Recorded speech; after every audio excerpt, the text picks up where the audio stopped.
ನಾವು ವೆಂಕಟಣ್ಣನವ್ರ ಬಗ್ಗೆ ಹೇಳಬೇಕು ಅಂತ ಹೇಳಿದ್ರೆ, ನಮ್ಮ ಒಬ್ಬ ಹಿರಿಯ ಅಣ್ಣ ವೆಂಕಟಣ್ಣಪ್ಪ, ಅವ್ರಿಗೆ ತೋಳ ಅಂತ ಏನಾದ್ರು ಕರ್ಕೋಬಹುದು, ಏನ್ ಬೇಕಾದ್ರೂ ಕರ್ಕೋಬಹುದು. 2008ರಲ್ಲಿ ಆತ ಇಂಡಿಪೆಂಡೆಂಟ್ ಆಗಿ ವಿಧಾನಸಭೆಗೆ ಗೆಲ್ತಾರೆ. ಅವರು ಚಂದ್ರರಾಯ ಇವರು ನಮ್ಮ ನರೇಂದ್ರ ಸ್ವಾಮಿ ಮತ್ತೆ 4 ಜನ ಸುಧಾಕರ್, ಇವರು 4 ಜನ ಇಲ್ಲದೆ ಇದ್ರೆ ಬಿಜೆಪಿ ಸರ್ಕಾರನೇ ಬರ್ತಿರ್ಲಿಲ್ಲ ಆಗ.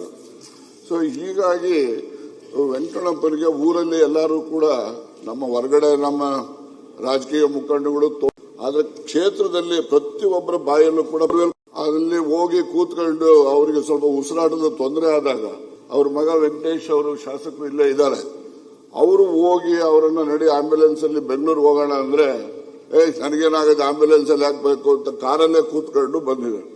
ಕಾರಲ್ಲಿ ಹೇಗಾನ ಆಗ್ಲಿ ಇರ್ಲಿ ಅಂತೇಳಿ ಡಾಕ್ಟರ್ ಒಂದು ಆಕ್ಸಿಜನ್ ಸಿಲಿಂಡರ್ ಕೂಡ ಇಟ್ಟು ಕಳಿಸಿದ್ರೆ ಅದು ಗೌರಿಬಿದನೂರ್ ಹತ್ರ ಬರೋ ಅಷ್ಟೊತ್ತಿಗೆ ಅದರಲ್ಲಿ ಆಕ್ಸಿಜನ್ ಕೂಡ ಖಾಲಿಯಾಗಿ ಅವರೇ ಸಾವನ್ನ ಅವರೇ ತಂದುಕೊಟ್ಟಾಗೆ ಆಗಿದೆ ಅಂತಕ್ಕಂಥದ್ದು. ನಾನು ಅವಾಗ ದೇಶದಲ್ಲಿ ಇರಲಿಲ್ಲ, ಬೇರೆ ದೇಶದಲ್ಲಿ ಇದ್ದೆ.